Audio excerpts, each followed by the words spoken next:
Ετοιμάζετε με την παρέα να κλείσετε καλοκαιρινές διακοπές?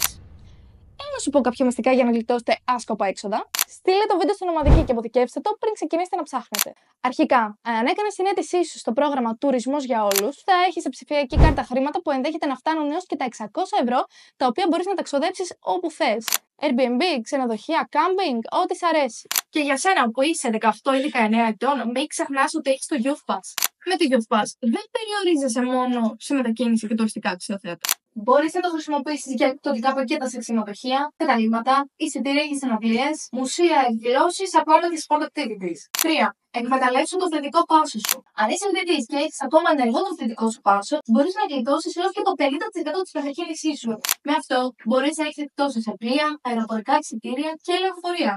Οπότε βρεις τις προσφορές που σε συμφέρουν και ταξίδεψε με λιγότερα χρήματα. Διάλεξε οικονομικούς προορισμούς. Δεν χρειάζεται να πας σε Σαντορίνη για να περάσεις τέλεια. Υπάρχουν φανταστικά και πανέμορφα μέρη όπως η Ομεργός, Αστυπάλια, Σκόπελος, όπου οι τιμές είναι καλύτερες και τα μέρη εξίσου όμορφα και αισθέντικα όπως άλλα νησιά.